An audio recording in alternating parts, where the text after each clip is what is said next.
me forever on fire. Kumaraswamy ಅವರಿಗೆ ಪ್ರಧಾನಿ ಮೋದಿ ಒಳ್ಳೆ ಸ್ಥಾನವನ್ನು ಕೊಟ್ಟಿದ್ದಾರೆ. ಅವರ ಕಾಲದಲ್ಲಿ ರಾಜ್ಯಕ್ಕೆ ಆದರೆ ಏನಾದರೂ ಒಳ್ಳೇದು ಮಾಡಲಿ, ಅವರು ದೊಡ್ಡ ದೊಡ್ಡ ಯೋಜನೆ ತಂದು ಕೊಡಲಿ ರಾಜ್ಯಕ್ಕೆ. ಅದು ಬಿಟ್ಬಿಟ್ಟು ಏನೇನೋ ಮಾಡ್ಕೊಂಡು ಕೂತ್ಕೊಳ್ಳೋದಲ್ಲ.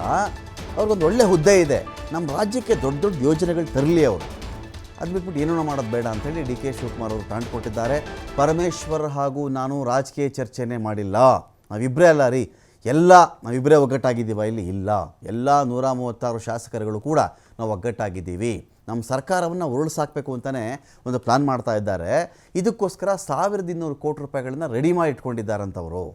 1200 ಕೋಟಿ ರೂಪಾಯಿಗಳನ್ನು ಈ ಸರ್ಕಾರ ಬೀಳಿಸಬೇಕು ಅಂತಲೇ ರೆಡಿ ಮಾಡಿ ಇಟ್ಕೊಂಡಿದ್ದಾರಂತೆ.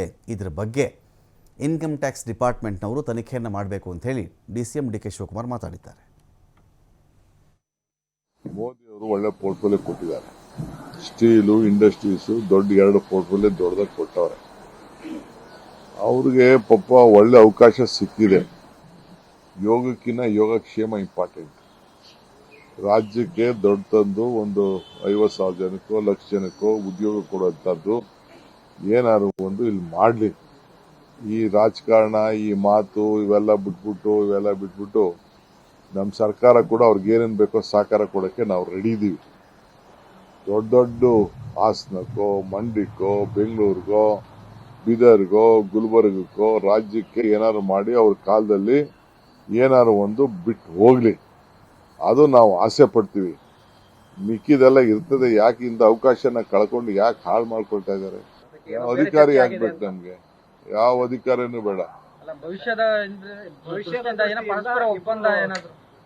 ಯಾವ ಅಧಿಕಾರದ ಇದು ಇಲ್ಲ, ಏನು ಇಲ್ಲ. 136 ಜನ ಒಗ್ಗಟ್ಟಾಗಿದ್ದೀವಿ, ಆಯ್ತಾ?